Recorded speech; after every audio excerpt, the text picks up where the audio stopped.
back to another episode. I think this might be the first live streamed episode. I don't want to say this year, but it might be. Welcome to the first live streamed episode in a long time of Shot Topic. So here, you know what I'm saying, can't make no cuts, can't make no zooms. So if I say something stupid, it's just something stupid I said. So tonight, we were going to have Bishop in the building. Bishop a little under the weather. So we get to have one of these exciting episodes, a whole episode early. I'm not saying Bishop's one going to be exciting because it's still going to be exciting. But this one, y'all seen that clip from earlier? Yes. Man, look. So before I even get started, make sure y'all follow me everywhere. Rich Nelson 2K. It's the homie Richie Nelson. You know what I'm saying? This is just one of the two shows that I be on that be running and whatnot. And tonight we got Connceited and Black Assasin in the building. You know what I'm saying? Like, I usually let folk introduce themselves, but shit, man, well y'all was arguing in front of me last time. Shit, I don't even feel like no guest no more. I'm like, hey, these are my partners. They be getting into it from now and then. But, my dog in there. How y'all doing? How y'all doing tonight, man? Doing all right. I can't complain. He lying. He lying? What would he be lying about already? How is he not doing all right already? What happened? Early. That's crazy. So y'all know how the show go. We, you know what I'm saying? We gonna ask some questions. We gonna take some shots. You know what I'm saying? Since it's shot topics and not topic shots, we gonna go ahead and start with that shot. So let's go ahead. You know we got a tequila in the building. Goddamn. That's all we drink. Man, I was trying to stop myself from drinking all day today. I was like, nope, I gotta work. I gotta wait. Yeah, because if I start now, where am I gonna have to stop the show for me? Yeah. Ooh. So we usually split this up between 2 to 3 rounds. First round, we just pretty much going over usually business before pleasure. So we just talking about the craft, we talking about the grind, we talking about all of that in the first round. In the second round, you know what I'm saying, it might get a little spicy depending on what we drink. Goddamn. So yeah, again. Now before we get started, y'all tell these good folk where they can follow y'all at, the ones that's tuning in other places. All right, so y'all can follow me on Instagram, Twitter, Facebook at BLK_Assasin. Pretty much everywhere. YouTube, BeatStars, all of it, same thing. I don't know why he screamed at them like that. Because it's the enthusiasm. You can follow me on Instagram and TikTok at _TheRealConnceited with 2 N's. Now, if y'all didn't see that video earlier, that song y'all like so much, Lingerie, you know what I'm saying? This is definitely the voice behind it, and this is the beat maker behind it. Now, you know what I'm saying? I ain't going to talk about the story that it went behind it, because that led to an argument. But, yo, this is, you know what I'm saying, these are the makers of that Lingerie song that I couldn't get stuck out my head that next day. I swear. So, now, I was watching the last interview, and I'm going to let that interview go in a couple of days, too. But you had mentioned that, you know what I'm saying, Connceited wasn't the first name. It started with, I think you said Nene Brown. Nene Brownie. Nene Brownie. Where did that name come from? That's interesting. I just didn't want it to be Nene Brown, so I was like, all right, Nene Brownie. Why would we stirring away from Nene Brownie? I mean, with Nene Brown. Was it just? I don't know, cause there's a lot of bad history tied to that name. Like I used to get into a lot of stuff, and everybody that was around that time called me Nene Brown because that was my Facebook name, and I cannot change my Facebook name anymore because I changed it too many times back then. So it's stuck at Nene Brown. So yeah, I'd rather. What's the craziest Nene Brown story that you can talk about? Ooh. Now don't kitty glove us. Like, think of one like that one that's right before the one that one came straight to mind, but I don't want to say that on live. Yeah, that's what I'm saying. Like, okay, the one before that. Even though I want to hear that one too. I literally can't say that one on live. I might get beat up. No, not by you. I'm talking about. Why would I beat you up? I'm not talking about you. I'm talking about the people. Hey, big shout out to Davon in the Facebook Live. Okay, so what's the story before that? The one that won't get you beat up. Damn, I can't say that one either. Goodness. That one will get me beat up by him. Bro, all this G14 classified. This is. This might be that spin the block question after a couple drinks. Yeah. Shout out to R&D, bro. R&D did me like that one time, bro. Don't do me like that. This nigga asked me what the hoes was at the beginning of that's back when I was a guest on this show. I was like, I don't know where them hoes at, bro. It was about like 4 shots later. Where the hoes at? Call center. I really don't. Listen, y'all. I was young. I'm gonna tell you the story that I didn't want to tell you. I was young. I was dumb. I was raised in the suburbs. I was a goody two shoes. I knew nothing about what I was doing. That's the disclaimer. So do not shoot me. Do not fight me. Don't jump me. The views and actions of Nene Brown do not represent the views and actions of Yes, Connceited. I am not Nene Brown. I don't listen. I don't even like. Hey, big shouts to Dust Law. That's So, every other week. Boom. I was 12 years old. On Facebook, very popular on Facebook, and I was dating this boy that I met on Facebook. At that time, I was in Cary, and I knew nothing about Durham. All I knew that Durham. Hold up, now I'm scared. The views and actions of Nene Brown do not represent the views and actions of Four Phones in the phone booth. We are interviewers of the story. We just trying to get, you know what I'm saying? Alright, but for real. So, I knew nothing about Durham, and all I knew was that it was Crip City. I just knew it was Crip City because my man that I was dating, my first love, he was a Crip. I was one of those females that like to go to school wearing bandanas, different colors to match my outfit. Yellow, green, blue, red, purple, it don't matter. Oh, okay. I had a red one, and he came over a few times, and we was being grown at our young ages, but he came over a couple times. No, I didn't lose my virginity to him, but anyways, he came over a couple times. I wouldn't even think. I was just thinking, I was like, man, I was laughing at him. I need another disclaimer, bro. he saw my red one, and he was Crip, right? He saw my red one, and he kept on trying to take it, and he kept on trying to burn it. And I'm just like, no, I like wearing these. Like, these is my outfits. Like, I'm so innocent at the time. I'm just like, this is my, like, just go with my outfits. What is you doing? He's like, nah, bro, you can't have that stuff around me. I'm just like, what are you talking about? Like, this fashion. So, no, one day I decided. He said that either I burn it or he was going to break up with me. I recorded myself burning it. And to dedicate my love to him, I posted it on Facebook. That shit went viral in 2 minutes. I went to Crabtree Valley Mall that same day. A nigga chased me through that freaking mall and smacked me on camera and posted it. Whew. When I say I've gotten jumped about 4 times, I had motherfuckers chasing me, trying to shoot me. That must be the craziest Nene Brown story that I could tell you. All I can say is that's up there. After that, I was trying to be Crip, and then they was saying I couldn't be blood, but I wanted to be blood. I was like, I was in these motherfucking streets after that. Once I did that, and I got the, like, you got grown ass 50-year-old men like trying to send their little homies to kill me and shit. And I'm just like, bro, what the fuck? So I really got educated on it, and I was really outside like that. I was about to come home Crip at one point. And I decided not to because I ended up getting pregnant with my first child.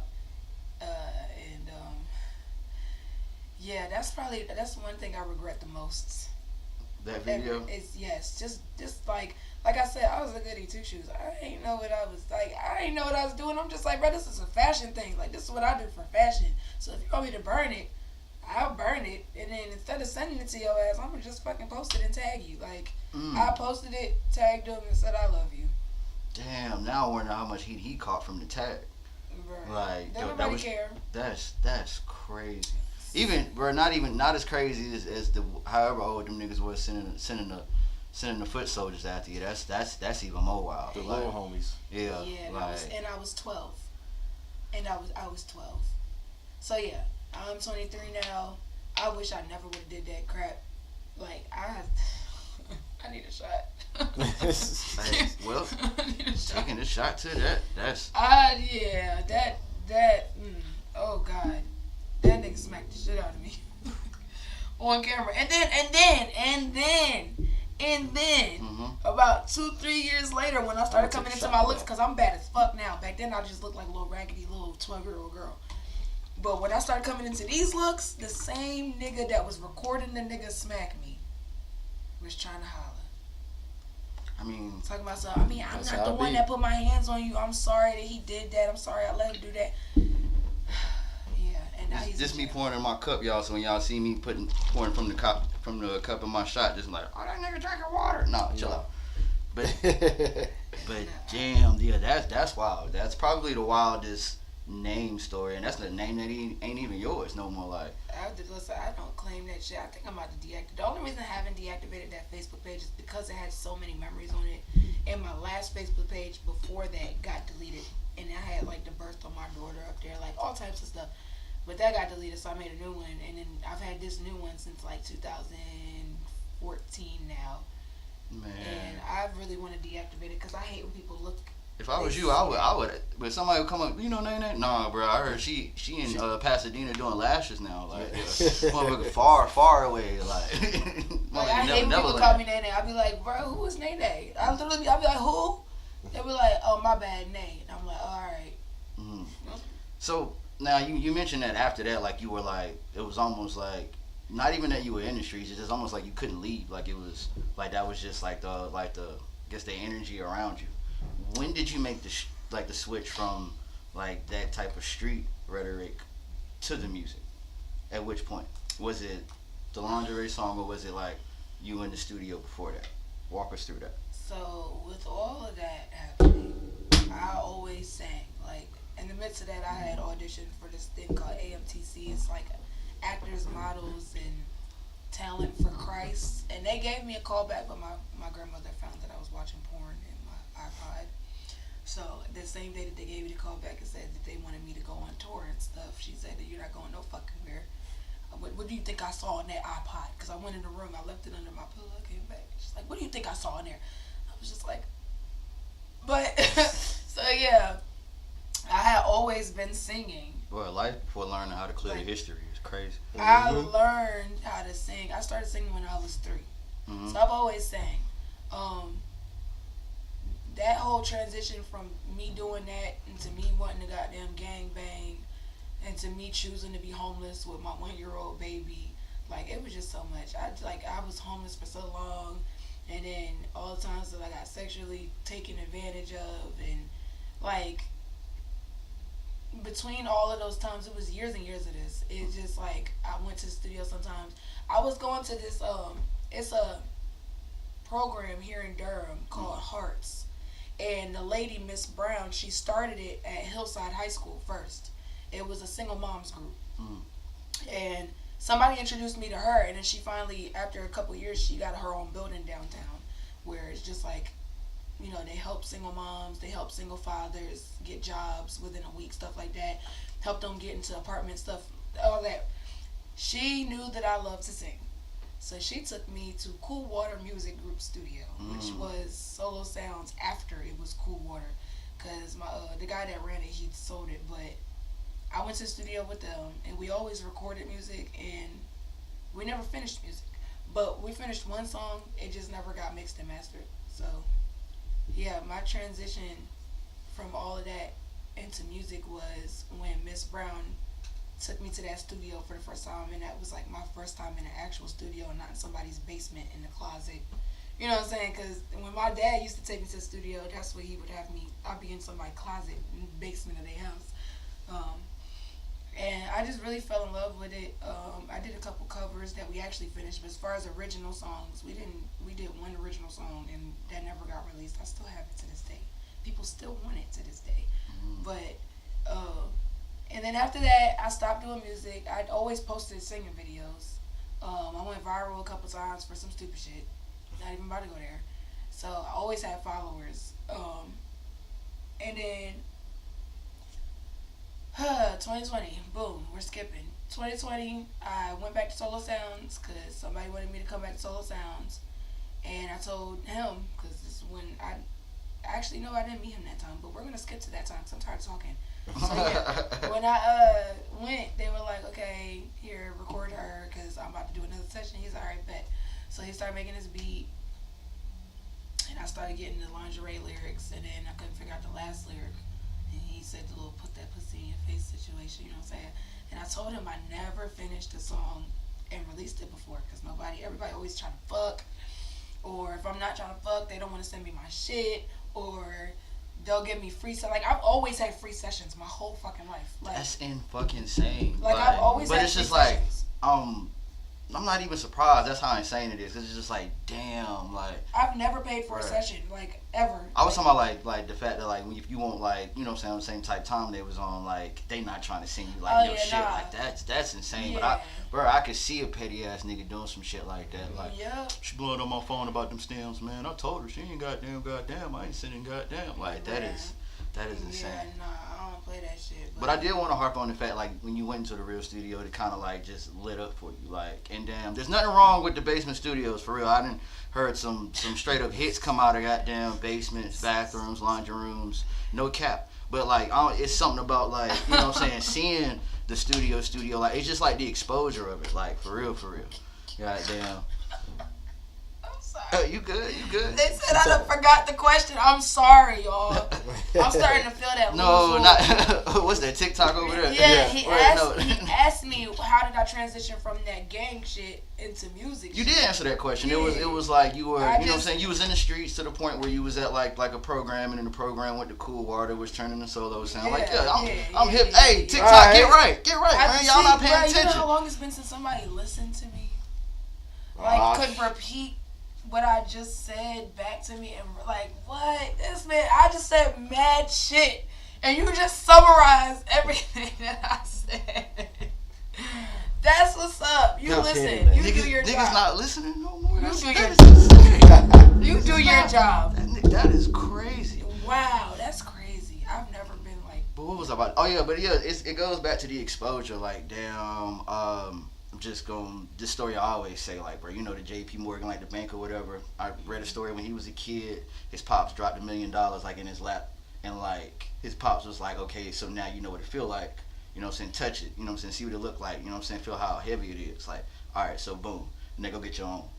You know what I'm saying? And that's just what it takes. Like, sometimes, like, the imagination can only take you so far. Sometimes you really got to see it tangibly. I don't even know if tangibly is a word, but damn. Sometimes you really got to be able to see it, touch it, be in it, like, and just to understand, like, okay, boom, this is the type of shit I'm trying to be on. You know what I'm saying? So, it was cool. Nothing wrong with the basement studios, but I definitely understand, like, for exposure, like, you know what I'm saying, what that did for you. Like, what is that one called? That's right next to the Rich Girls Museum.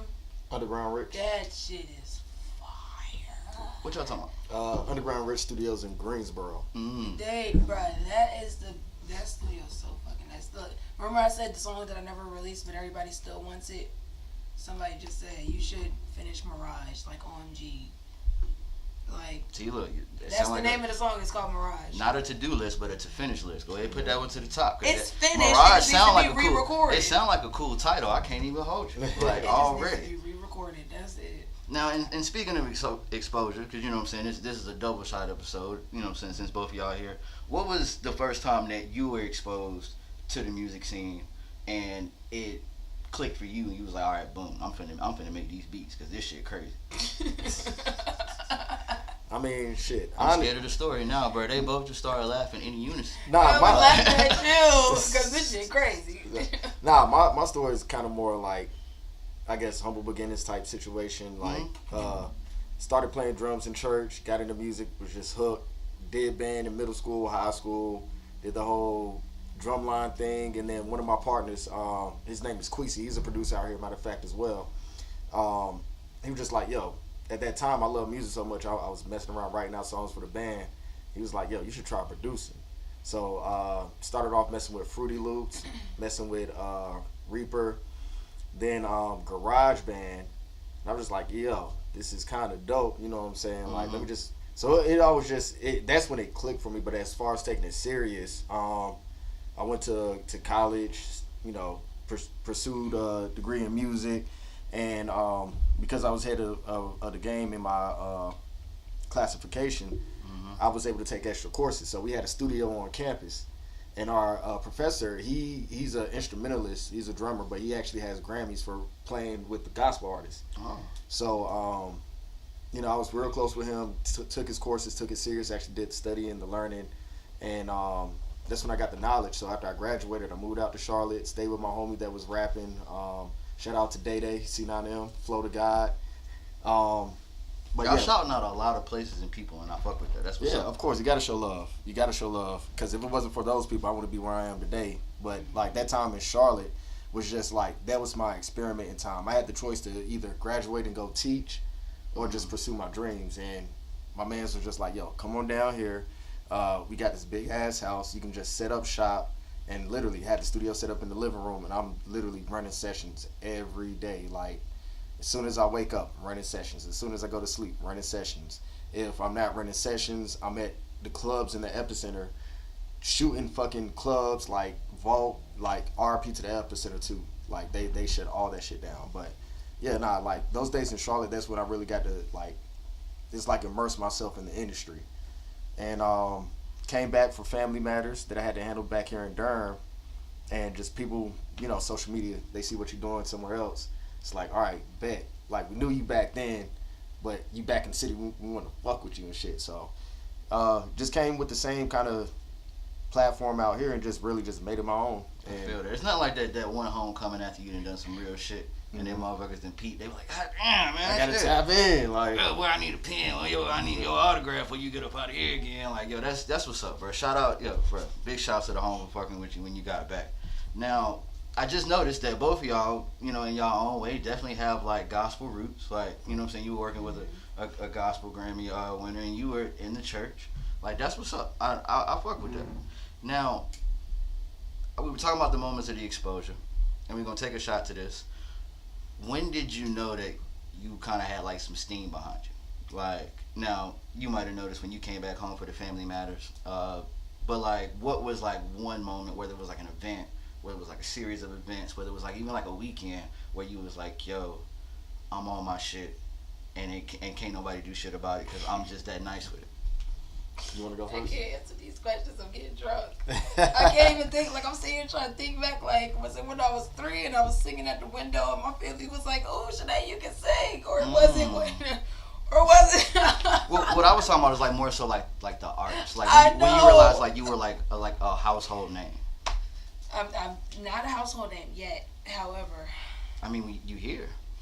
However, You know what I'm saying? We don't do shot topics with just everybody. Like, I can't I hold you. I became a household name not off of music, but off of going viral countless times.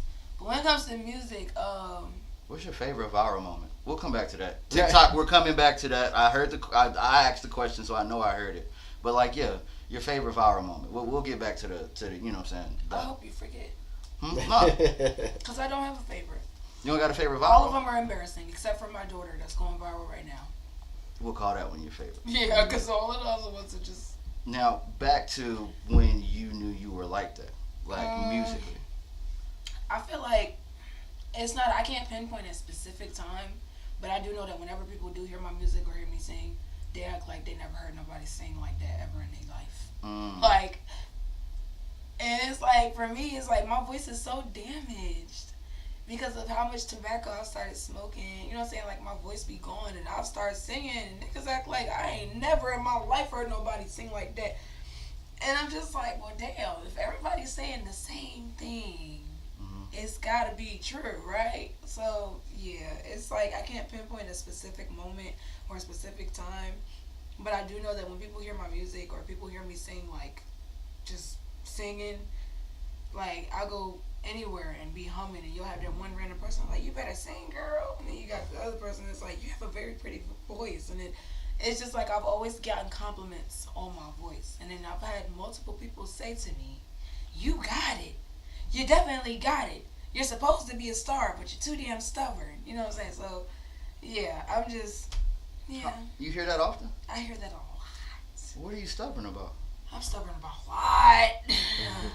That stifling the Connceited brand? I don't listen, bro. I don't like when people tell me what to do. I don't care if they've experienced it in their way, because at the end of the day, if you experienced it in your way, you ain't experiencing it in my way. I'm not about to sit and listen to you because it happened that way for you, when it could happen a totally different way for me. We're not the same person. I have people say, oh, I speak off of experience, so you should listen to me. That's your experience. We're two different people.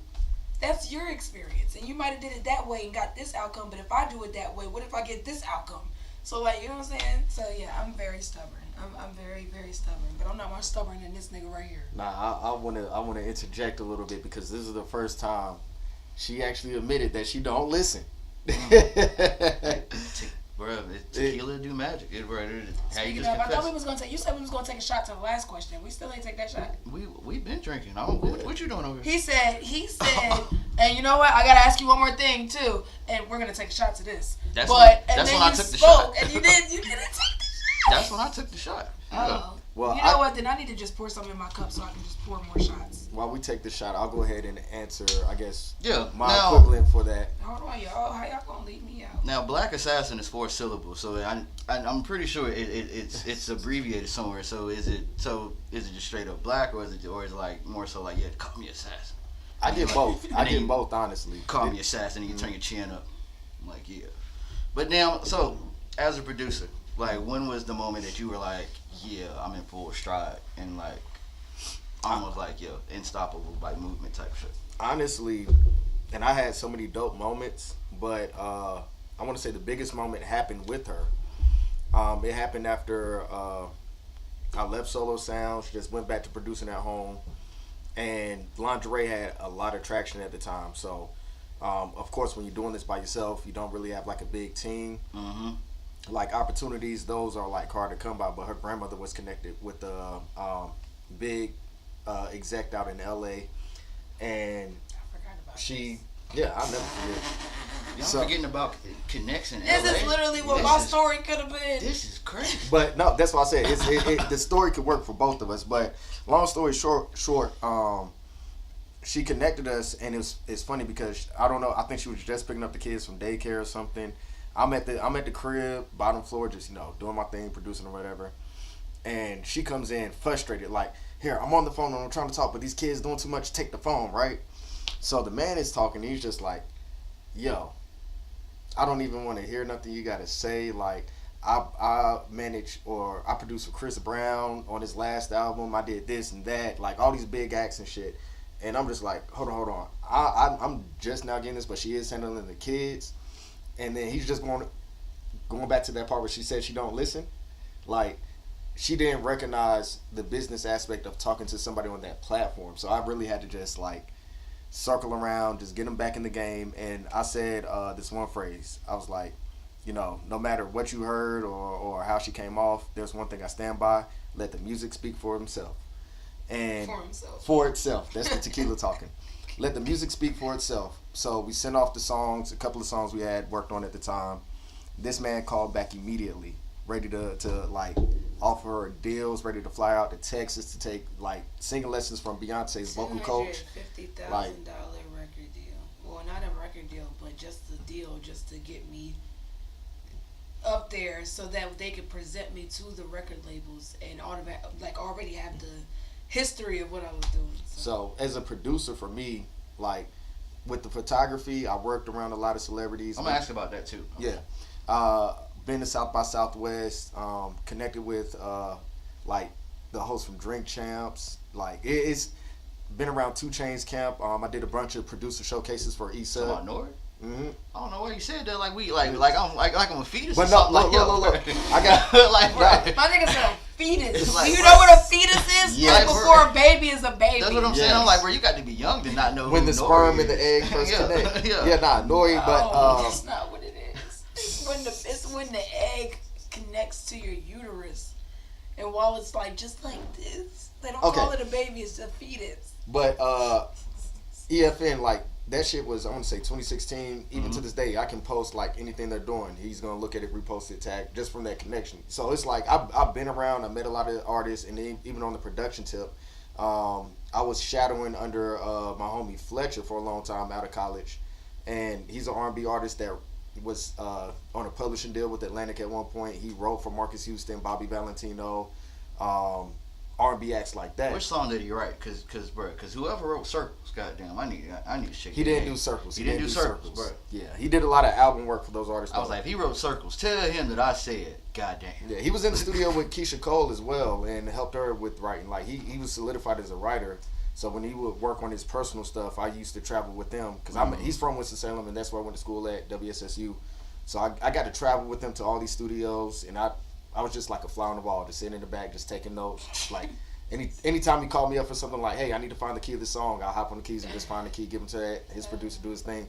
But like out of all those moments, the reason why that situation with the exec from LA solidified it is because I always felt like I had the potential to do big. Like, of course, getting a song on the radio is big, but you know, people can pay for that.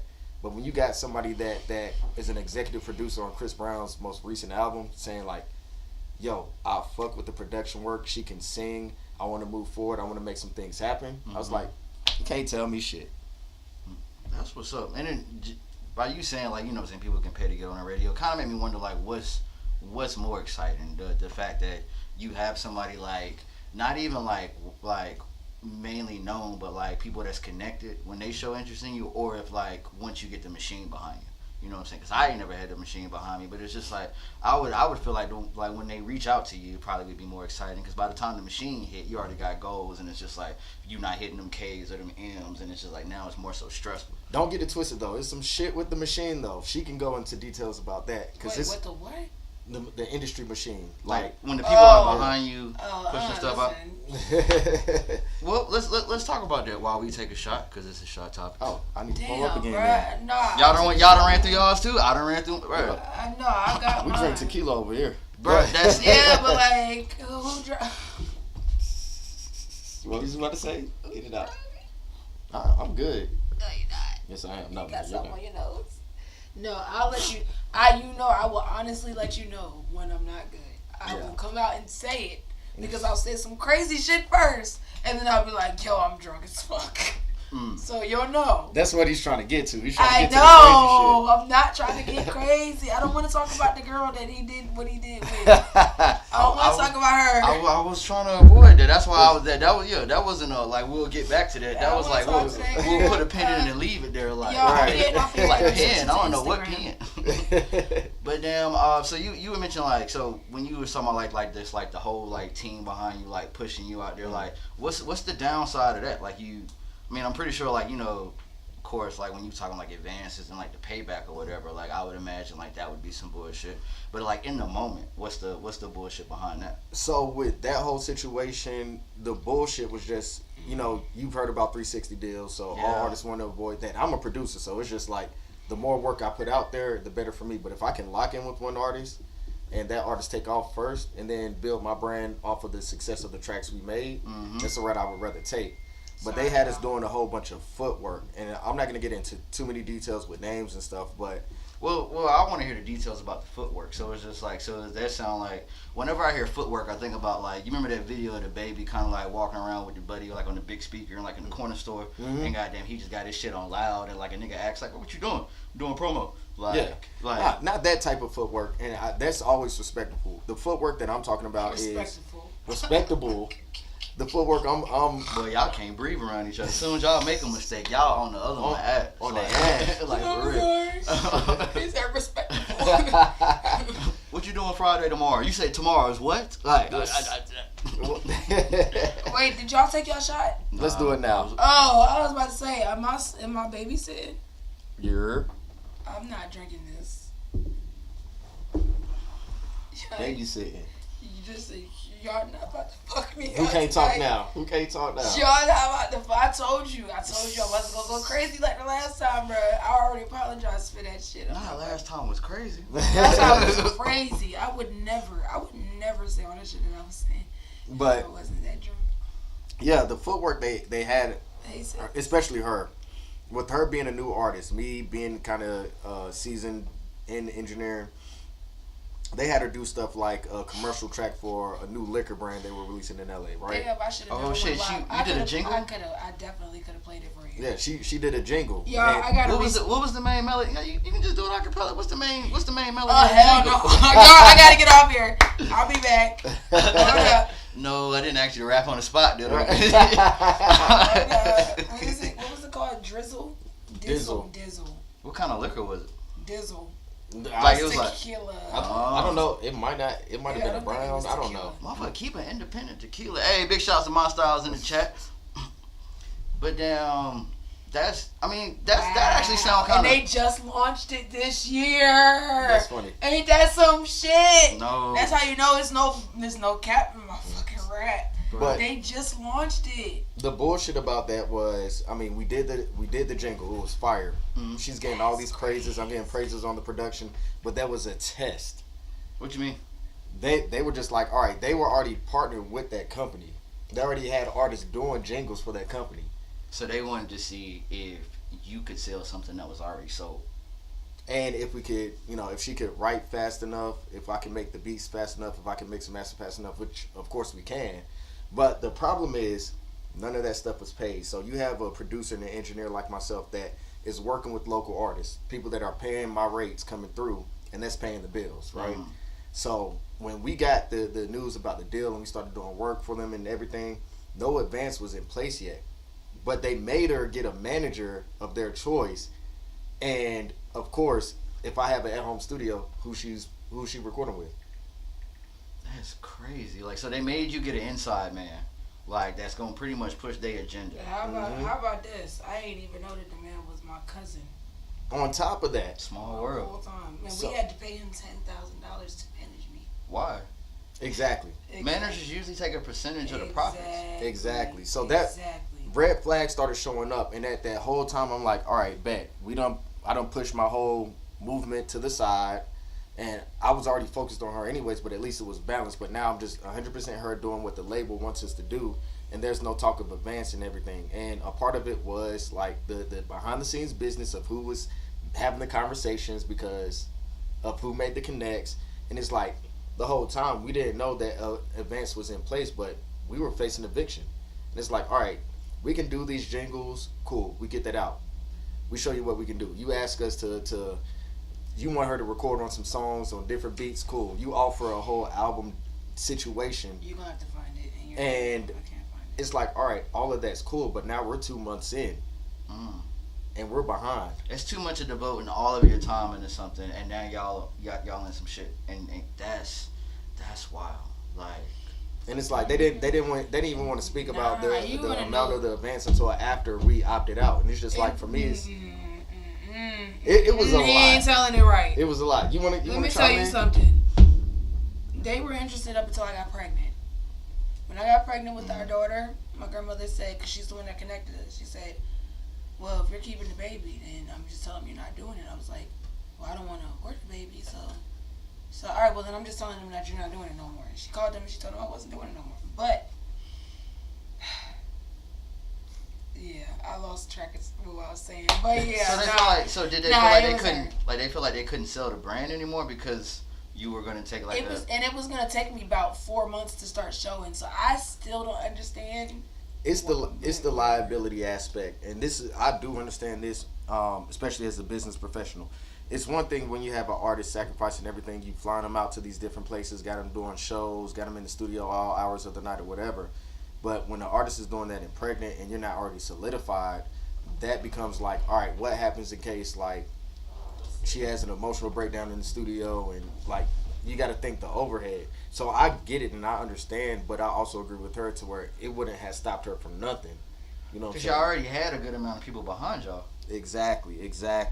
But at that time, I'm not even gonna lie for myself, since shit, we truthful here. We respect the podcast. Oh shit. Nah, I love my daughter to death, but I can go on the record and say I was one of the ones that told her this wasn't the time. You know what I'm saying? Like, again, that you don't listen. It's one of those. I don't regret. Look, that's tequila kicking in. I don't regret her keeping our child, because our child Right, is you about to make us argue. Adorable. She's precious, but it's just one of those things that you look back on like. I understand. If we would have waited and she did what the label wanted her to do, I would have been, because he said, give me a year, you will be bigger than Megan Thee Stallion. You want to know something? I believe him. You want to know why I believe him? At that time, I'm just like, I've heard this type of talk so many times, like, we'll see. But the reason I believe him is because he told me a couple weeks later, or maybe not a couple weeks later, maybe after I had the baby, he said, I just got the City Girls a swimwear deal with, and he said a specific brand name he said it was for like $500,000. He was like, They did that, right? So I'm just like, all right. Whatever. It's like he solidified. No, I was just like, all right, whatever. But tell me why 3 months later, the City Girls pop out with that swimsuit line from that brand. From that brand. From the brand that he was talking about. It's I'm just like, that's literally the man behind a lot of these deals going on right now. And that's the I mean, I wouldn't even say the curse with seeing all sides, but it's like that's the drawback with seeing all sides. It's like I get it, you know what I'm saying? It's a lot of black and white when a lot of green is involved. Because you don't want anybody to drop their personal morals and values when it comes to, like, especially a situation when you're dealing with a baby. Like, it's a lot.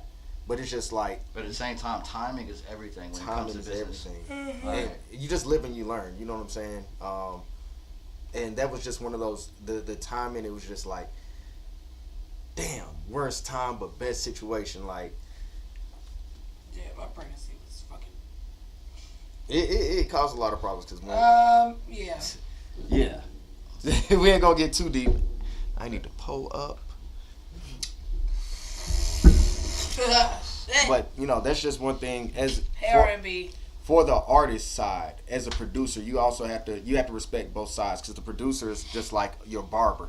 You know what I'm saying? Like you go to your barber shop, your barber killed that shit. You're gonna get personal with your barber, but he still has to do his job. But your barber still has to pay that damn booth rent to whoever.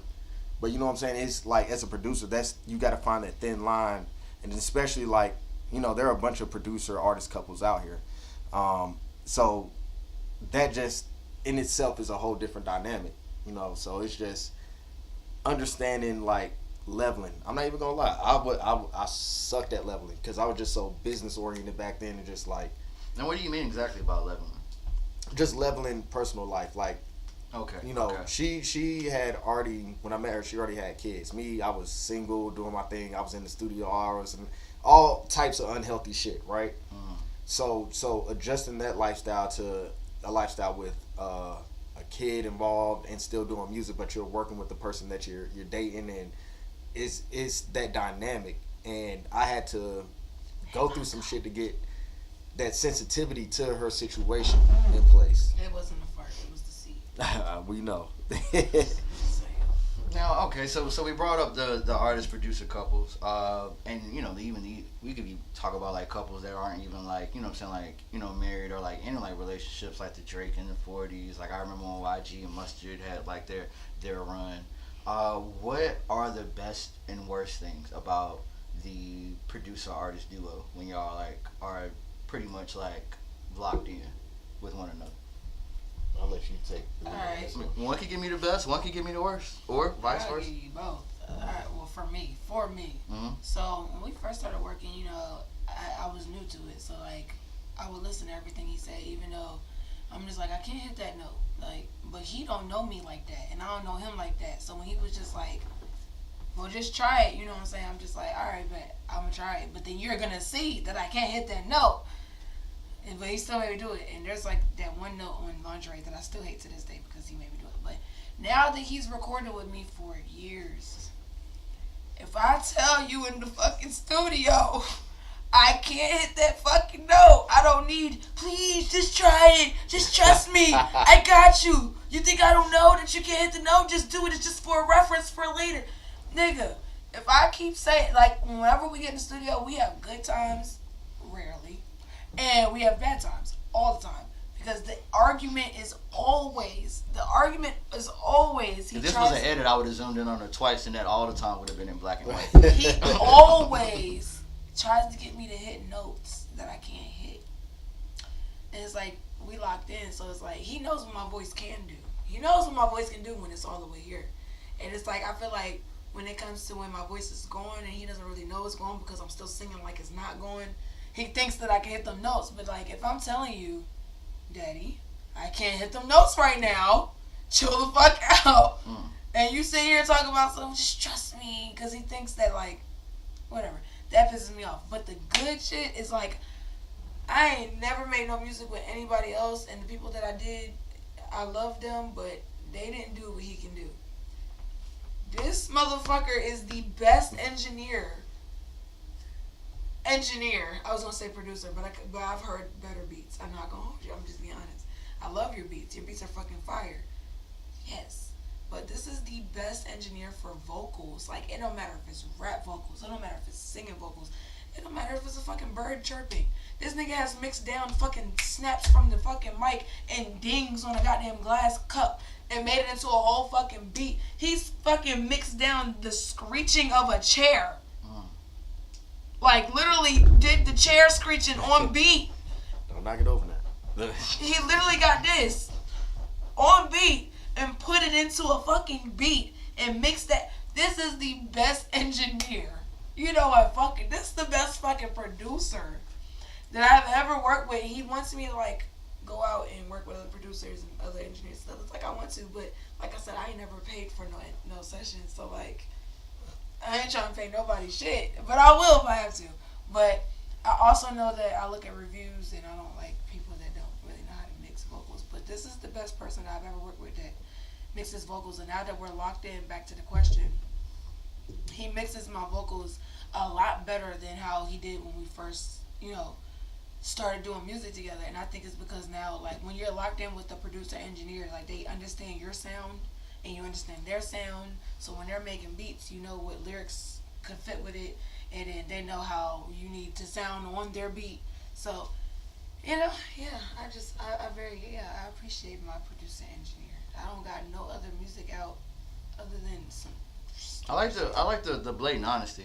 Yeah, because I'm pretty. I ain't gonna say I'm pretty sure. Is that the first time you've heard her say she's heard better beats?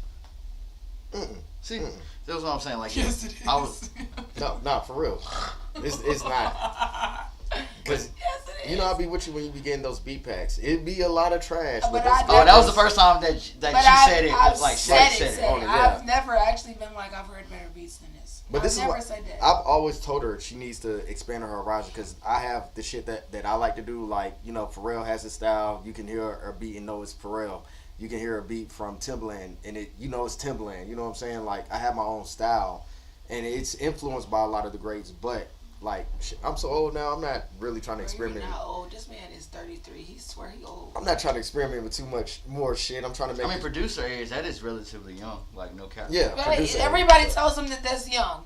He just swear he old. He tell everybody, I'm so old. If you've been here a while, then like, he would feel old. Like, you know what I'm saying? Like, as far as like imagine producing from high school and you're 33 now. Like, that's over 2 decades of producing and just waiting for something to pop. You ain't 38.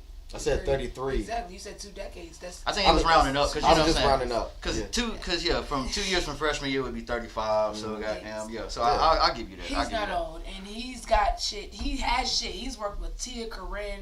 This nigga has worked with Young Fletcher. Like, this man has his foot in the door with multiple different fucking artists. Yeah, I was one of the first producers recording Tia Corinne when I was in college. Like, before how she do you even forget that? You know what I'm saying? Like, because that's the homie. You're not old. You've touched some amazing people. It's the bigging each other up for me. You've touched some amazing people. Tia Corinne is one of the number 1 artists out here right now, and you were one of the first people to ever. You were the first person to record her. There's some stuff on my shit. Yeah. There's some stuff on my iTunes that, like, I'm not gonna lie, that stuff back then too. You got to think this was 2011, 2012. That shit sounds trash. It sounds trash as hell, but you were the first person. But to you gotta. in the studio. I'll be having that same issue looking back at like my old stuff. But you gotta understand what we were inspired by at the time. Yeah. Like, have y'all listened? Like, have y'all sat down and listened to Bedrock as of late? Hell yeah. Like, bro. It be baffling me. I'm like, this the shit I kept on repeating. Like, we was rocking that shit too. I was playing that shit on Mees.com in my little room. Like, that is, it's just, bro. I'm not gonna say that motherfuckers weren't talented back then, but it's just like the inspiration was different. Like, the bar has been set higher by certain artists throughout time to the point where we look back at anything in like them early 2000s and we just like, man. So it's like you can only imagine that on like an indie level, like you thinking it's just like that was you. It's just like, no, that's not you. That's just that was your inspiration. So which brings me to my next question: when was the last time either of you were inspired, and what did it? What was the moment that did it? Like the last time you were truly inspired, it wasn't work related. It wasn't I got to get this done. It was like you heard this, saw this, felt this. Man, it might have been some food at a restaurant. You even tasted it, and it was just like, yo, I gotta go create. I'm not gonna lie. I'm a video game buff, and you know I play my Call of Duty or whatever, but like I like RPGs too. I was playing the Final Fantasy VII remake. That's role player game for y'all folk. For y'all non-gamers. Yeah. I didn't know. You learn something. The RPG. Grand Theft I'm a whole Auto, gamer, that Spider-Man, all of that. Like that's what that RPGs. is. I'm a whole gamer, and I didn't know what that meant. I'm sorry. No, I was you're just good. I was like, You're yeah. But because I come from an orchestral background, if you ever played Final Fantasy, you know the orchestral like soundtracks, they go crazy, right? Mm-hmm. So I've been working my way through it because I've never played the remake all the way through. I played the original, but the remake, they really updated everything, and that soundtrack is so fire. And that put me in a headspace where I was like, all right, I got some Casamigos at the crib. I got my medicinal. I'm going to roll up, and I just hopped on, and I made some shit. Like, that's what's up. My true forms of creativity always come from, like, organic shit. Like, yeah, I hate trying to force something. Mm-hmm. You had mentioned like how like the labels were talking about like if you could write something within a certain amount of time, mm-hmm. and I'm like that's cool, that's you know what I'm saying, but it's just like me personally, I'm like, bro, if you trying to force somebody creativity, I understand it's about efficiency, mm-hmm. and you know you always want to be efficient or whatever, but I don't know, me it's just like once you try to force my creativity, you gonna get something, you know what I'm saying, you gonna get some Richie, but you're not gonna get my best work. Exactly, you gonna get something that I'm gonna hear years from now, and I'm like, like I'm glad I made something off of it. Cause like, I ain't finna play it. Like, why the fuck did I do this? Like, now, when was the last time you was inspired, Connceited? And you pointed at him. So what was it that he did, or was it something else? When I explained it. Oh no, I was just saying he can go first. But the last time I was expired. All right, decompose. No, I might have said expired too. Down. Last time you did. I might have said it too. My bad.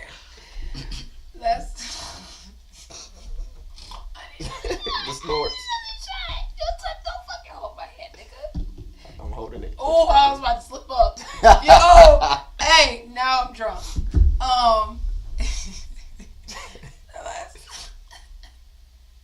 The last time I was inspired, I don't fucking know. Let me get some of that. The last time I was inspired, let me think. So I don't want to say what I really want to say. Go for it. Because it's sad. No, this is where it's at. I mean, unless you just don't want to talk about it. Then the last time I was inspired was in 2021 when we were living in our townhouse and we were listening to Ariana Grande, the BTS of Ariana Grande recording Positions. And she was doing all her little harmonies and stuff like that. And that inspired me to freestyle the song Bull.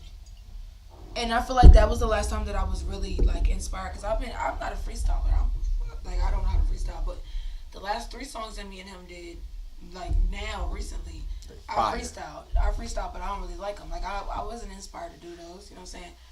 But when we watched that video, Ariana Grande behind the scenes recording that song, for some reason I'm just like, because he just kept playing the video over and over and over and over and over again. I was just like, well, nigga, I could do that too. Shit.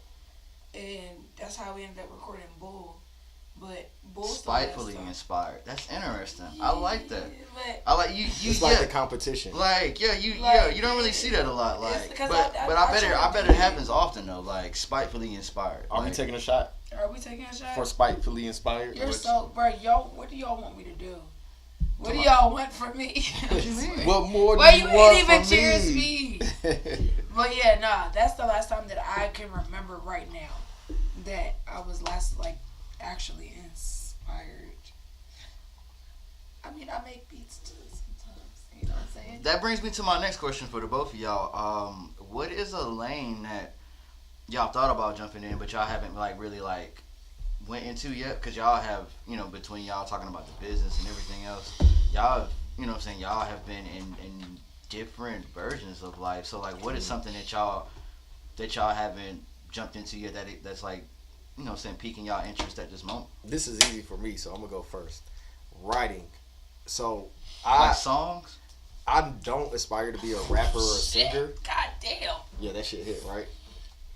I've never seen tequila hit somebody like that after shots. That's usually like somebody like first 5 shots. Like, yo, first of all, it hit like 10 seconds after she took it. Not even 10, like a whole minute after. I feel like she just transformed. It's about time to go to that second round and see what the fuck happened. Like, but Oh, alright, you want to use this? nah, it don't matter. You can use that was this. actually a good prop. I can't hold you. I was like, damn. What, my phone? I mean, Yeah. my bottle. I was like, damn, she done got drunk and turned to a whole goddamn innovator. I was like, yeah, prop your phone on my phone. Oh, shit. What was the question he asked you? I'm about to answer it. What was it? The question was, what was the lane that like, you thought about getting in that you Oh, haven't yeah, gotten to yet? yeah. Alright, man. So for me, it's writing. I don't want to be a rapper. Don't want to be a singer. Yes, you But when I make beats, there's certain melodies I hear on it, right? So just recently, I want to say, as recent as the last year, I started writing more. Like if there's a beat that I'm just like, all right, I'm not leasing this to nobody. I'm not selling it. It's not going out on the internet. Fuck it. It has to be done this type of way. Mm-hmm. I'll just like So it's just a straight up reference. straight up reference. 2 years. But I won't record the reference though. Like I'll write to who I hear on the track, and a lot of it is for her. But that's one thing. It's just like it's more so.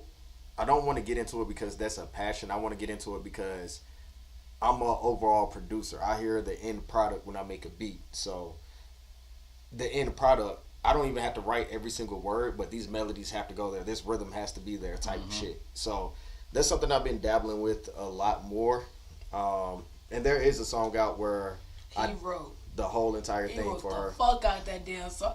Bruh. What song is it? Let me tell you something. He sat on that beat for a whole year and a half. That's That what it beat, takes. like I know that beat by heart. I knew that beat by heart before we recorded to it. Me and my friend Blanco, which is who somebody he just introduced me to, is like my sister. We went out to 919 one night and we came back and this nigga like, look, I got something written. Come get on the mic. Sing this for me. I wanted to go like, never had. When they said that part, I was like, first of all, why you got that one weird ass chord in there? He's like, but just trust me. Just trust me. I used to be like, never had. I'm just like, all right, bet, whatever, I'm gonna do it. That is like one of the best songs we have out right now. I absolutely love that song. The song is called "Waiting Too Long." I absolutely love that song. I absolutely love it. Everything that I sang, he wrote. So basically you kind of going through like your Coyote Ugly stage, like Kinda, yeah. without without the dancing on the top of the bar or whatever. If y'all haven't seen that movie, it was a movie about somebody that moved to New York and wanted to be a writer, but she had to sing her own songs first before she could sell the songs as a writer. Da da da da da. But basically that's what's going on. Yeah. Connceited, what about you? What lane have you thought about jumping into that you haven't? It ain't got nothing to do with music. Can we go to round 2? Yeah, that's we gonna go to round 2, but yeah, what's that lane? That's the whole reason No, for the I'm question. playing. No, but not about to go there. I'm not doing this. Let me think about music. A lane. I want to rap. Yeah, I want to rap so fucking bad, but I can't write rap.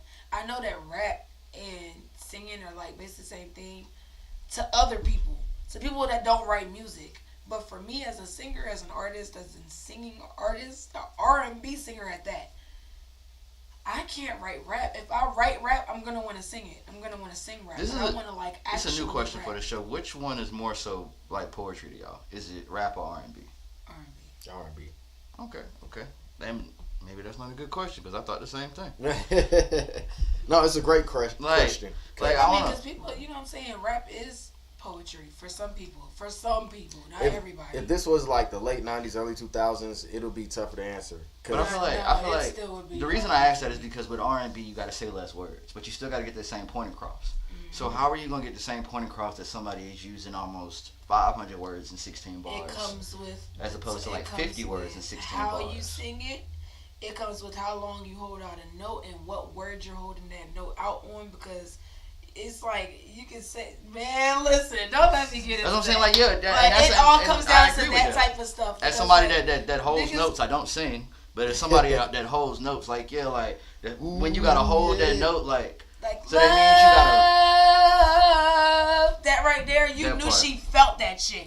Like that was poetry to her. singers from now, Like, y'all gotta what? hit a note for y'all leave. You know what I'm saying? You just set the bar. That's crazy. Man, ain't no way my voice going this a bitch. And that shit still sounded good. My voice going. See, now I'm starting to understand the whole, like, just trust me, hit the note, you got it. Yo, my voice is Somebody literally understand. Because I was going to ask that earlier, but I forgot, Tequila. But I forgot to say, I was like, so when y'all in the studio, like, is it more so like, have you heard her hit the note before? And she might just be on some, like, I ain't hearing none of that shit mood right now. She's gonna laugh because she already knows where I'm about to go to. She's gonna be like, "You gonna go so deep and shit." But no, I wasn't gonna say that, Mr. Assumption. But going back into just me telling you, I went to school for music, so I actually had to learn. To graduate, you have to learn everything outside of your concentration. So even though my concentration was percussion and drums, there's a whole lot of. Okay, you answered my question. That was another double back question because what was your instrument? But you were percussion. So I had to learn vocals. I had to learn strings, brass, woodwinds, all that shit to graduate. And then I had to do a final performance on my main concentrated instrument. And it's on YouTube if you want to see that. Yeah, nah, it's fire too. Don't play with me. No, he was on that motherfucking xylophone. It's the marimba, 4 mallets. Well, I came from here, bro. Mom was like, bro, shout out to the homie Nick that was in percussion. He had to learn that xylophone before he the even big one. Right, he had a video of like, when I was in band, alto sax, bro, motherfuckers had to touch that xylophone before they even pull their drums out the bag. Exactly. Like, for real. I wanted to be in bands. And that goes into why my mindset's like that with her in the studio. After being in an environment where I'm around other people that are trying to achieve the same thing, and you have to surpass your limits to graduate, it's like if you want it, you're gonna put in the work to practice to hit that note. You know, so if I hear something, I hear like even the titsy beat. A titsy beat? A what? A what? The little tiny bit of her even. Hey, shout out to them couples that can't breathe around each other. They can't make. He not pointed one mistake. it out first. It wasn't me this time. Don't ever say you going to McDonald's and pull up in the Wendy's drive-thru. Bro, he pointed it out It's first. a weird Wendy's. This is a weird McDonald's. I have no idea McDonald's look like this. This is crazy. But it wasn't. I didn't know McDonald's sold the 4 for $4. That's funny as hell. Like, no, I fuck with that. I didn't even say nothing. But yeah, no. He said he did it.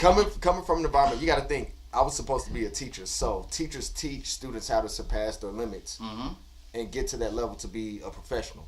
So if I'm working with somebody who was never really professionally trained in the sense that most people are, and we're in the studio, we're working on a record, and I hear some dope shit that, like, a lot of ideas that I hear in my head come from her that she's just fucking around with. I'm like, you fucked around with it. Now let's take it serious. Let's go back.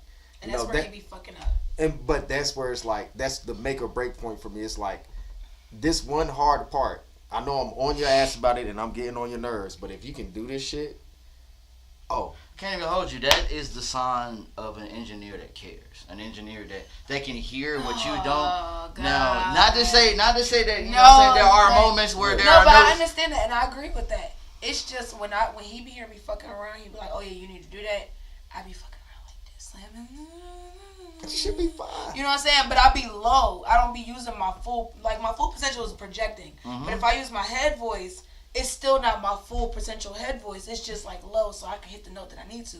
But when he says it, once I get on that mic, I have to project that head voice. Whether I project just my voice like this or I do a head voice like I was just doing, but just louder. So this is a weird question, but it's a technical question. When you pushing a note out, where is your tongue? Is it in the back of your mouth, or is it resting upon like the back of your teeth? That's actually a scientific question. Like I get it. I'm trained.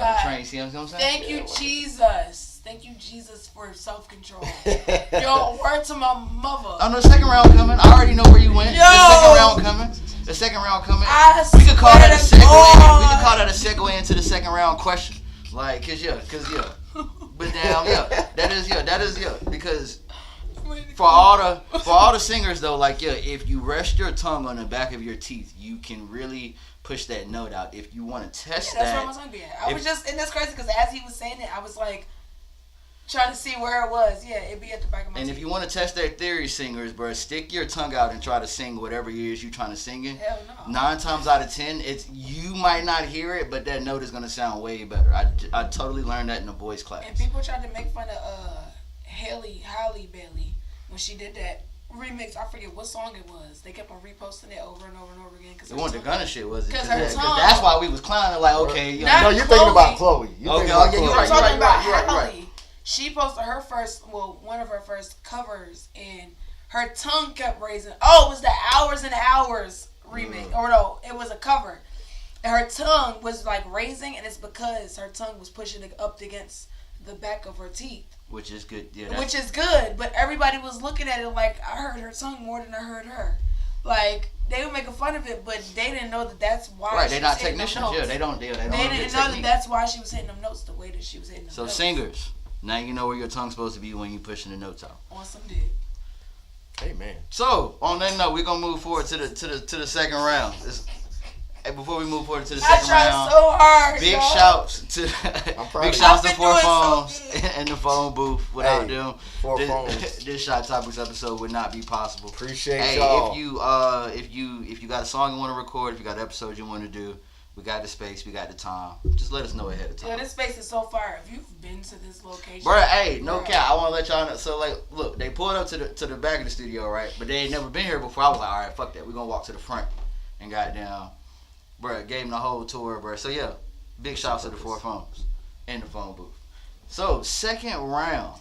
Goddamn. So, yeah, second round, like, this is, you know, we talked about that was probably one of, like, the best first rounds I've heard, just because y'all gave so much insight to, like, what the big wigs want and, like, how they go about it. So, like, yeah, we definitely appreciate that information. Like, yo, for real, for real.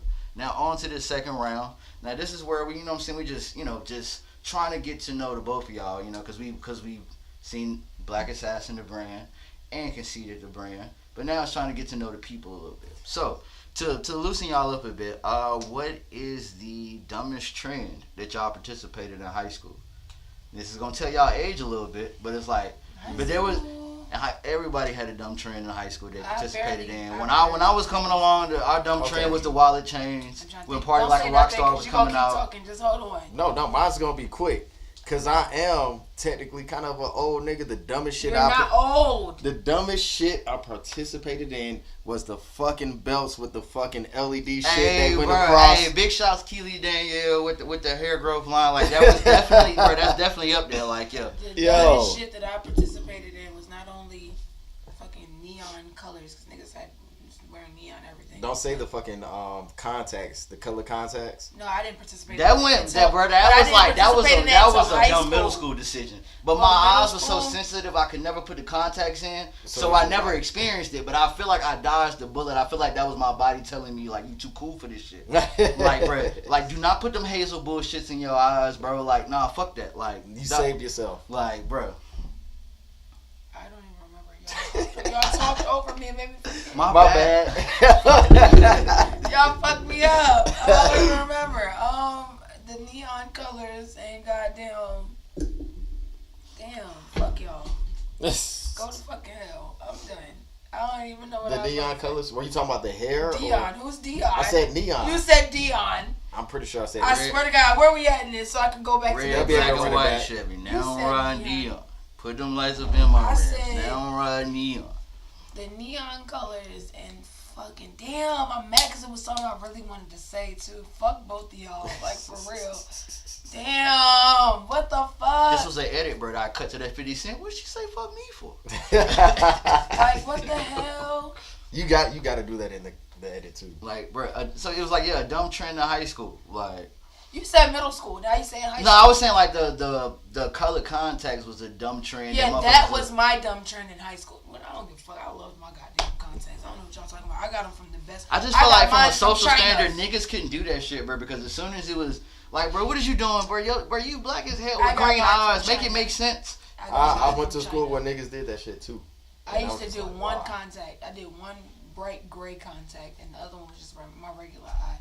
And this is when nobody did that shit. But this is also the time where I was going viral. So a lot of people were like getting attracted to my page and saw that I wore one blue contact. It was basically gray and just no contact. Now everybody do that shit. And I swear when I be saying that I be starting certain trends, people be like, girl, ain't nobody watching you. Ain't nobody take shit from you, girl. Who are you? Nobody.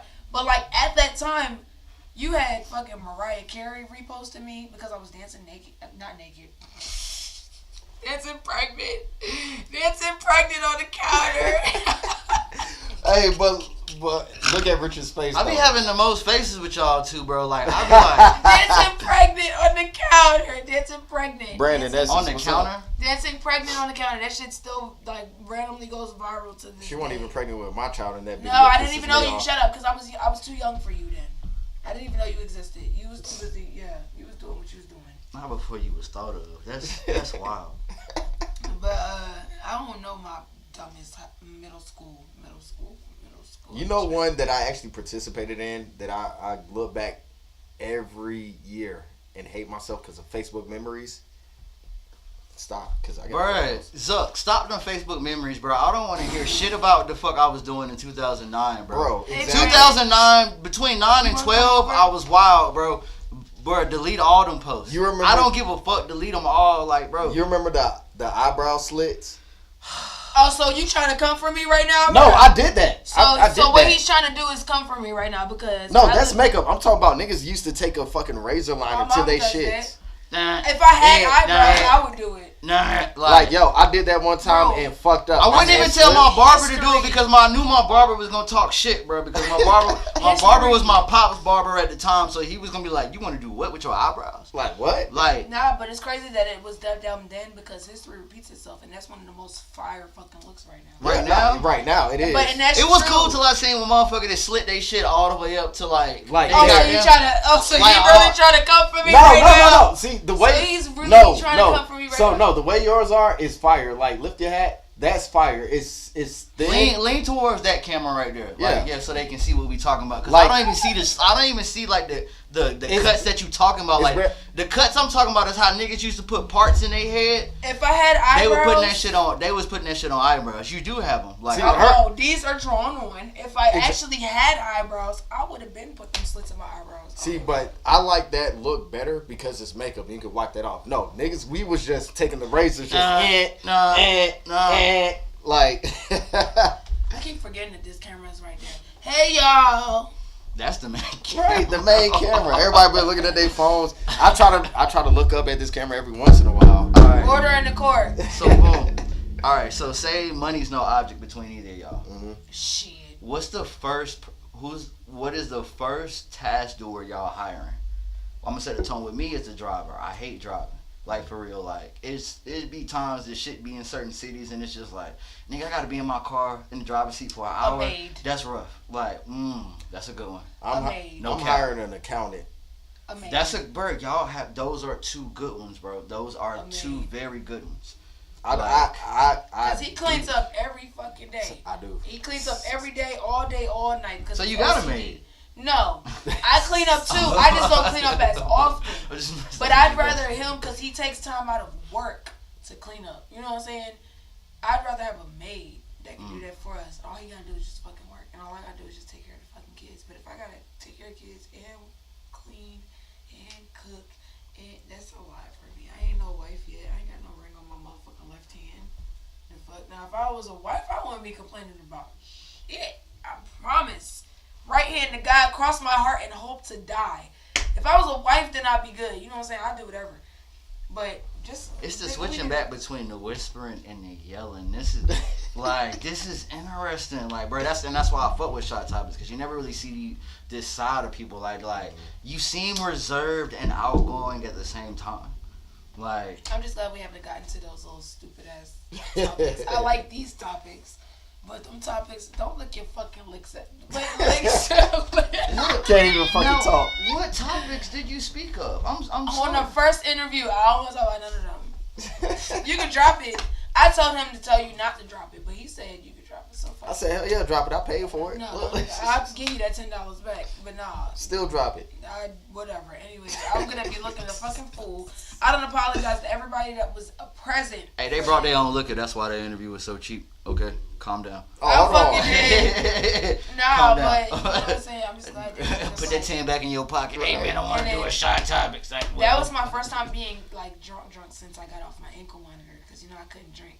Now, we were going to do an episode on the 23rd, and you were mentioning it like that you had to spend like the weekend in the big house. Next week. Now, what happened with that? Like, I don't want to go. What the fuck? Shout out to my nephew. He just joined my live. Hey, Nep. now, Nep. Now, I don't want what to. you don't want to talk about it? No, we can talk. What led to the weekend visits? So No pun I got a intended. level 1 DWI for trying to go get some dick. And No, not a sneaky link that drawback. was It my wasn't even a link. sneaky link. I had his daughter in the car. She was like 3 months old. Oh, it was an I active got link pulled drawback. over by a state trooper because I was in between the lines. However, I was doing this in between the lines. Like I wasn't doing this. I was just doing this because I was She was texting swerving. him while I was driving. What was you listening to? Swinging? I by wasn't Drake? listening to shit. I'll I be literally was there in. just swinging. I was in silence, texting this nigga. I was going back and forth with this nigga about a bitch.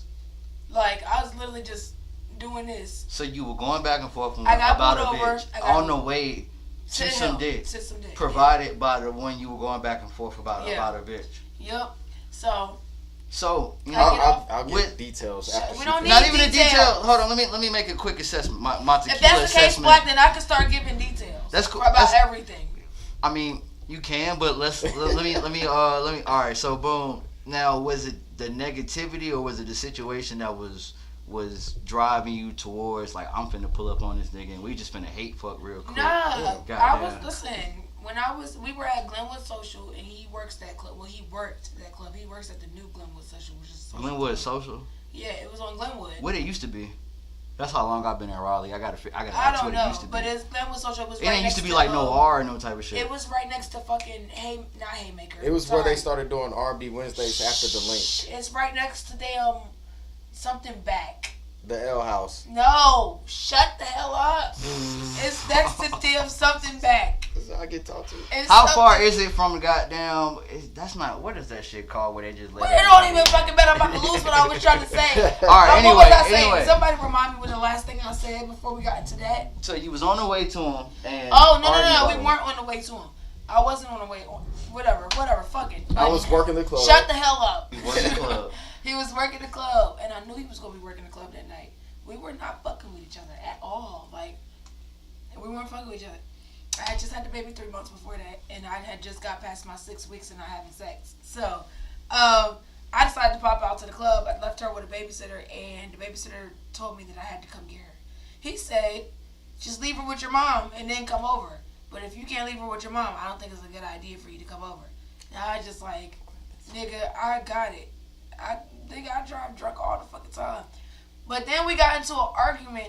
No, It wasn't no argument. rewind. Shh. It was an argument about Shannon. Yeah, name dropping. Anyways, it was a whole argument about Shannon. You should have never argued with me. But my friend was there. One of my friends, Taylor. That's one of my best friends. I love her. Shut up. And I'm about to go crazy. no, you not. Like, what are you talking about? You the one arguing. I know. Finish the story. I'm listening. We both listening. Shut up. Finish. No, it's okay. All right. So you were arguing about Shannon because you not dropped the name Nah, and I you was on the before road. that. I was before that. Okay, But you I was was before. arguing with him about her while I was on the road. Mm-hmm. I don't even want to talk about it. So whatever they was arguing about, it led to the road. It led to me getting locked up for a couple hours. So it sounds like you were texting and driving, and then that's where the swerve came from. Mm-hmm. So it's almost, so it wasn't even the point that you were like too fucked up to control the car. They just caught you while you were multitasking. I wasn't too fucked up, but I did. I blew one over the legal limit. 0.9. This is where I'm gonna interject. Yeah. Oh, bro, All right. I love both sides to the same story. All right. So of course they're gonna be different. I got you. I remember how she I did couldn't it. even finish the story because you was too busy cutting me off. No. And instead of yelling at you, Her unlike camera's still good. somebody- It's just There it's we just go. leaning on the Instead screen. of yelling at you, unlike somebody does because I got cut off, I just shut up. So I'm gonna Hold read. on. So which one of y'all is that? Man, I ain't trying to hear all that, goddamn. I don't care about him saying his side, but I just don't appreciate being cut off. But I didn't yell at him. We argue every day. He starts screaming at me every day because he get cut off. Last thing y'all argued about. The last thing we argued about today. Me getting cut off. Shh. That's not the last thing we argued about. And honestly, we ain't got no more shot. No comment. No comment. No comment. Oh, you want to tell them about who came to our house today? Because that's what we argued about. No, I was still trying to talk about the Glenwood social joint. But he just asked us. Right, there is a random question, but I actually want to talk about both. Yeah. And no, you didn't even let me get my story out, but you ready to cut me off. You said no comment. You said no comment. We listen, ready for your story. My friend was buying me shots. Mm-hmm. I told her I wanted to fuck my baby daddy because he was. Okay. She bought him a shot, and then she bought me a shot. Shout out to your homegirl. Like she be seeing the big picture, bro. Like no cap. She bought me another shot, and instead of me drinking it, I gave it to him. And then she bought me another shot, and I gave it to him. So this nigga had 3 shots, and I'm like, oh yeah, I'm about to get fucked tonight. So.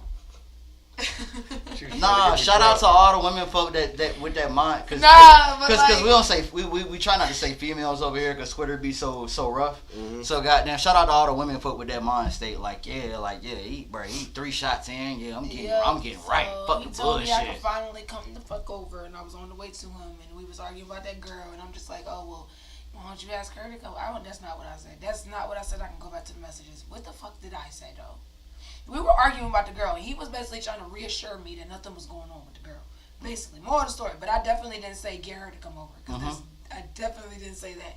However, he was trying to explain to me that there was nothing going on with the girl. That there's just a friend, put money in his pockets in the past. Now, in my experience, you didn't say tell her to come over, but you probably asked where she was at. Like, where that little bitch at that you I did that another time, but not that time. Okay, I didn't do it that time, but I definitely did it another time. And that...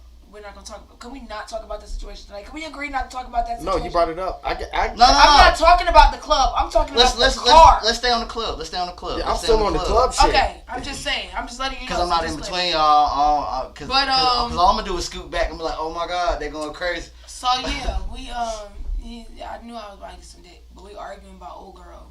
He's trying to explain to me that nothing happened with her and nothing ever happened with her, which I still to this day think was a lie. Mm-hmm. I still think they fucked at some point in time, or tried it, or touched, or rubbed, or something. Something's happened between them. So we on the road.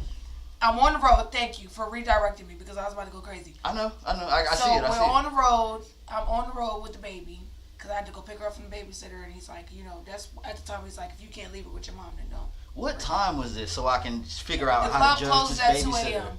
Oh, it was 2 a.m. It was like 3 a.m. Okay, maybe the babysitter did a job. I don't know the way he was saying. I thought it was like 11:30. I'm like, bro, the babysitter tripping. I paid that babysitter $150 to watch my baby, and she wouldn't watch her overnight because she said the baby was too new. She was breastfed.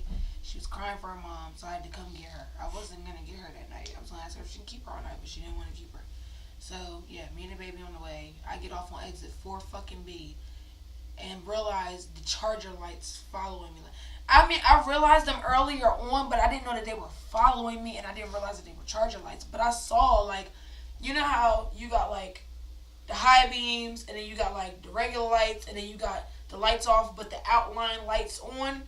That's how they were riding behind me, with the outline lights. They were riding behind you with the parking lights? With the, like, not the orange ones, but you know how Chargers... You know how the new Dodge Chargers have, like, those... Because my car does it, too, but it's not a Charger. But, like, it has, like, the lights...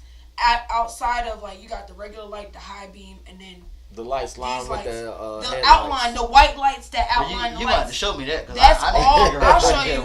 Yeah. I'll show you together. Yeah, I know what to look for. What I saw. For real, so I can pull off. He didn't have his lights all the way on. He just had, like, the outline part of the fucking charger lights on. And I saw it at one point, but I'm too busy arguing with this nigga about this bitch. So I'm just like, all right. I looked in the rear view. I'm just like, all right, whatever. Looking, next thing you know, I get off on 4B, this motherfucker pulled me over. I'm compliant as hell. He asked me, when's the last time you had something to drink? About 2 hours ago. He said, how much did you have to drink? I said, about 1 or 2 mixed drinks. So, all right, well, can I do a sobriety test on you? I didn't know I was supposed to say I didn't drink. You know what I'm saying? But whatever, because I've never been pulled. This is my first time and only time ever. Wait a minute, so the right answer to say is that, so they won't do the test on you? It's not that. It's like, I don't know if he thought that I was drunk or if I was distracted. So, like, I don't know. They probably still would have did the test. But if I would have just been like, I haven't been drinking, I just feel like that would have made it worse. You know what I'm saying? So I was just honest the whole time. He asked me, was there anything in the car he needed to know about after he did like 4 different sobriety tests on me and I wasn't sober. Other than my daughter, my weapon, my firearm is in my front seat. It fell to the floor because you startled me. I've never been pulled over before. It's in the case. So, yeah. 2 other police officers pull up. They're white. This dude I'm talking to is like black and African. They pull up. They stay with the baby. I'm calling him back to back to back to back to back to back to back. He's not answering the fucking phone as if he didn't know that I was coming to get some dick. Whatever. He's not answering the phone. My mom's not answering the phone. So my mom finally answers the phone. I let her know what's going on. He finally answers the phone. I let him know what's going on. He came with my friend that got him drunk for me. They both came, got my car, and got the baby. Because my car would have got impounded. That's not how it went, love. Hold on. Wait, I don't even want to cut her off. But I love these, but now let her finish. I want to let her finish. I just hate incorrect information, but keep going. Bro, that's the meanest side eye I've ever seen in my life. Like, I feel guilty from that side eye. And now it's just full focus. It's full focus. She's gonna hate. You're not even looking at it. This is wild. Like, bro, do y'all see what's going on right now? I live with it. Like, bro, I'm reacting to it. You know, Father Richie reactions. But goddamn, like, this is crazy. I want to respect her, but I also don't want this to go on too long without correct information being put in place. So when I cut you off earlier, the last thing we argued about, when I cut you off earlier and you started screaming at me, I was wrong, but you do it to me and it's right, correct? Oh, I only cut off when there's incorrect information. There wasn't nothing incorrect. I didn't say nothing incorrect. There's a couple of things I got. There was nothing incorrect. There was nothing. You've never even asked me what happened at night. All you know is about what happened on your perspective. You never asked me, hey, what happened tonight? Did you got arrested? Like, what was going on? You didn't ask me shit. You've never asked me nothing. How long ago was this? This was 2022. Okay, so this was last year? But like, you ain't never asked me. It was like early last year. All right, so what's the rest of the story on your end? Then I'm gonna hear Black's end. Yeah, fuck it. Like. Okay, what was incorrect? Goddamn. All right, a lot of it was correct, but here are the incorrect portions so everybody can understand. Because I can't just let everything just go to where it's just like. And watch it still be correct. Watch me have to correct him. He'd be like, "Oh yeah, you're right. Watch." No. Yes. When it comes to where we were at in that time, we weren't fucking with each other. Like, I had just moved out the townhouse we had. We didn't ask you all that. You know what I'm saying? No, he asked you what were the incorrect problems. You're talking about everything else. That's where I'm getting at. No, because you cut me off from my whole story to tell another whole story. No. No, I'm not going into a whole story. What was incorrect? So, like I said, we weren't fucking with each other at the time. I said that. The baby was born. We started kind of like recalibrating, if you will. Here's the thing. With me working all these clubs, like she said, this is correct. She came out to R&B Wednesday at Glenwood Social on purpose because she wanted me to see her. Her friend, they got me drunk. For a long time, I was avoiding getting into a drunk situation with her because I knew this is... What was incorrect? Why are you telling the whole spill? You cut me off from my conversation. I'm going to want to fuck if I get drunk. I'm going to want to fuck. And I literally got drunk. This is something that she said. Here, take it. This is something that she said. That she said on the shit. She came out. She asked a friend to buy me shots so I could get drunk. I did not ask her to buy you no shots. Okay. She gave her shots to me. Whatever. Why are you yelling? Because you're yelling. All right. You were yelling. What are you talking about? I'm responding to your yelling. Stop Here's yelling. Here's the only situations where I'm like, all right, it's incorrect with the story. The argument about her, my homegirl, I can honestly not remember if we were even talking about that. I say we weren't. We were. I say we weren't because I can go to the messages right now. Okay, that's cool. I can say we weren't only because I remember that night and shit was just a good vibe. That it was the first night that I invited her over in a long time. Yeah, and on the way there we started arguing about Sandy No, because she was on the phone with her when I was leaving the club. No, Jesus Christ, I was working the club. How am I on the phone? I stayed at the club when we were leaving the club after the club closed. You were on the phone with the girl. That's why I brought the girl. How can you expect me to say that? How am I supposed to expect you to say anything when you cut me off from what I was trying to say? Bet. So this is your return. Listen, all I'm going to say is everything that she's wrong in is at the end of the club, I finally said, yeah, you can come over to the crib. All right, y'all, I'll be back. Because you keep playing. It's still on fucking camera. All right. I'm not saying I'm trying to get off camera. I don't care about being on fucking camera. I'm about to go to these messages. Okay. You, so, fucking playing with at the end of the day, I'm working the club. I'm shooting. I'm getting lit. The camera, like with the pictures? Like with the camera stuff. Okay, I'm doing video work. Okay. R&B Wednesday. I'm there every fucking Wednesday. She's like, all right, we ain't together, but I'm done with my 6 weeks. She said it. It's on the record. She's like, I'm going to come out here. I want this nigga to see me. Mm-hmm. The baby's at a babysitter.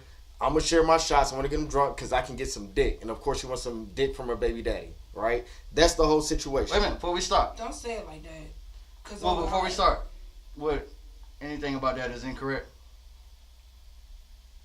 I'm not pressed enough to like explain my side at this point. Feel that. He feel like he need to be goddamn feminine enough to sit here, cut me off, and tell goddamn do that. I can be feminine. I'm going to the correct shit. So all that correct shit. Everything I just stated is literally exactly what she stated.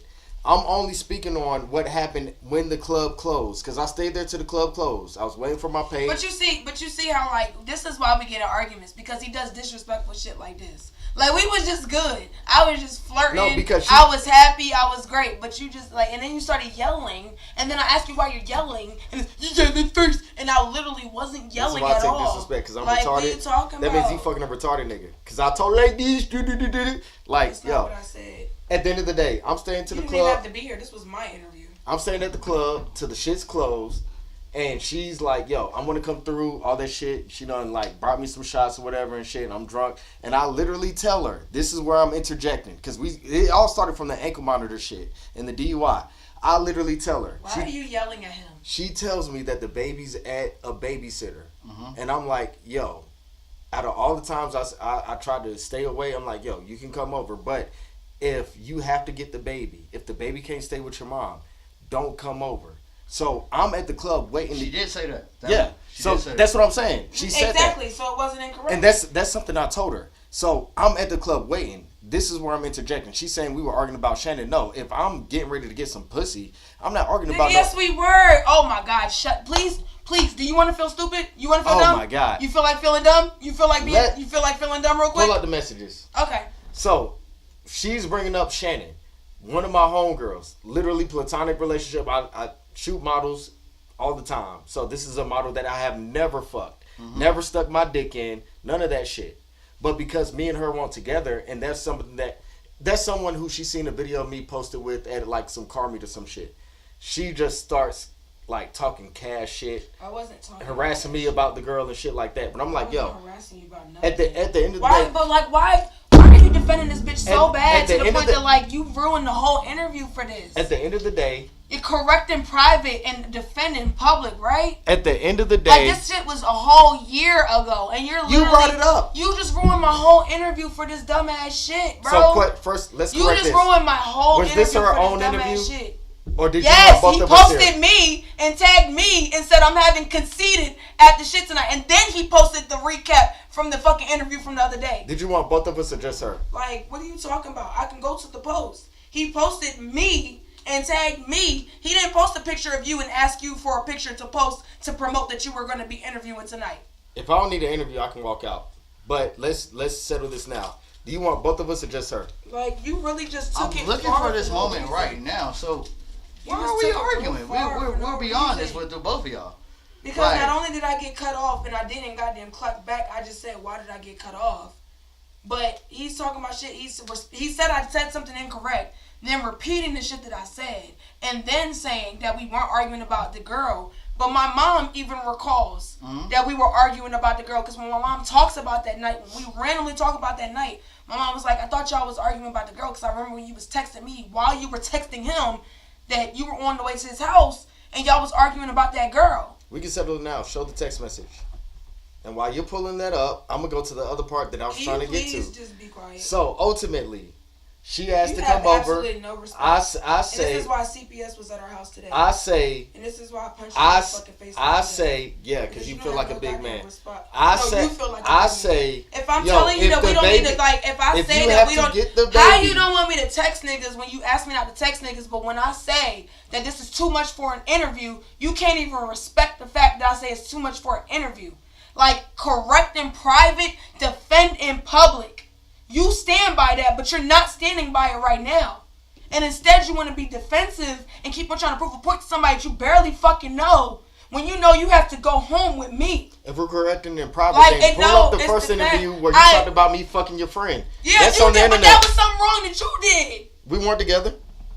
That was still my best friend that I introduced. Like, why? First of all, see, manipulation. You talking about everything else but right now. That was then. Right and now, I apologize. Did I not apologize for that?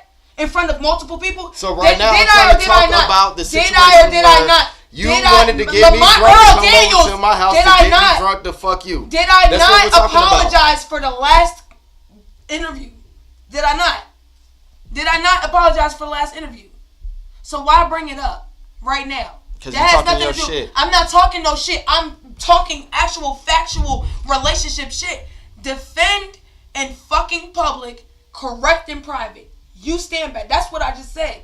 You stand by that. So when I say that this is too much for an interview, before I said that this wasn't even your interview, this was mine. The first thing I said was this is too much for an interview. I've been holding my tongue this whole damn time because of the last interview. But you get drunk and you get to say whatever the hell you want to, and I'm supposed to just be okay with it, correct? That's not okay. So what's the part that y'all both agree on? Like, Her coming over to get fucked. all right, so when the police, so the police pulled you over and you were swerving, Connceited, talking to you.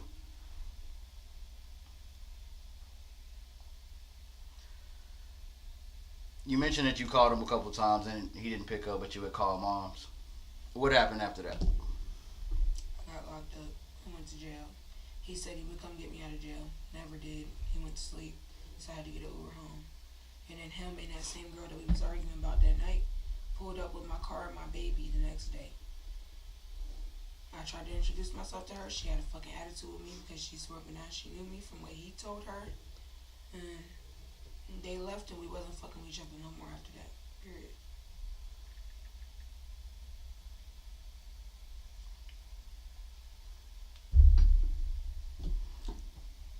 Well, it's good to see that the producer artist combo back together. What brought y'all back together?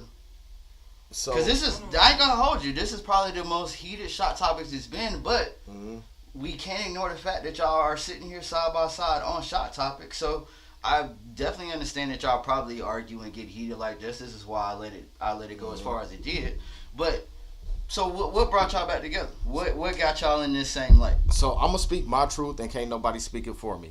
Even from that night, I fucked with her. Just the simple fact of everything I got from that night was I told her what the stipulations was. As long as the baby's good and you ain't driving drunk with her, don't come over.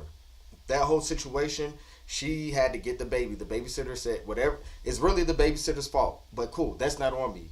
If you tell me like, hey, I'm coming over, I'll tell you what the stipulations is, and you have to get the baby, and then you make it seem like you don't have the baby or it's too late or you already at my crib, and I'm like, all right, fuck it, cool. And then I get a call once I get off my exit in Durham and say, hey, I got pulled over, I need you to get the baby. And I leave all the way from Durham thinking you're in Durham already off the exit near my crib, and I go get the baby. I'm not caring about no other bitch. You know what I'm saying? But what brought us back together is the fact that it's being able to recognize our own individual wrongs, apologizing and moving forward. What I don't fuck with though is I've always been a private person. I'm a producer. I don't need this fucking spotlight. I can be around any fucking celebrity and be a fly on the wall. You know what I'm saying? But when it comes to my personal life, that's one thing I don't fuck with. And that's the only reason I wanted to interject. Like, it's not about other bitches or us arguing and shit like that. No, it goes to the point of her, because to answer your original shit with that ankle monitor. You know what I'm saying? I understand. That wasn't his original question. I understand. His original question was what happened the day that I got pulled over. Yeah. That was his question. He was asking me that. And because I was telling my truth, you just had to cut into me and tell your truth and defend. Like, you don't even understand. Okay, well, you don't even understand. At this point, y'all, this is his interview. I'm about to answer his next question. It's cool. No, it's cool. Let me get past y'all. Like, this really, like, I can't. I know this is a first. This is a very first. See? Wow. This is crazy. Mm-hmm. So we are gonna end the episode right here. Hey, make sure y'all follow both of these people, and make sure y'all follow Shot Topics. Make sure y'all follow me at Rich Nelson 2K Bro, it was a couple questions I didn't get to, but what I'm actually gonna do is I'm gonna bring both of these folk on their own episodes. Wow. We got to get the individuals because it's a lot for both. And I'm not even going front. It's some stuff that she's correct and feeling like, but then it's also that fact into when you're dealing with somebody that doesn't listen, and it's gonna be like people don't know how to. People handle their emotions differently. I can't say people don't know how to handle their emotions, but when you are dealing with somebody, and this goes into the producer artist relationship when you're dating somebody that you're working with, like a whole bunch of it is you got a part of fame, personal life. Some of it is clout, like some stuff you want out, some stuff you don't. But for me, it's like any artist I'm working with, whether I'm dating you or you just an artist that I'm working with. Media training is one thing because let's not make it seem like this shit ain't gonna go viral. This shit is gonna go viral. This is gonna be one of them ones.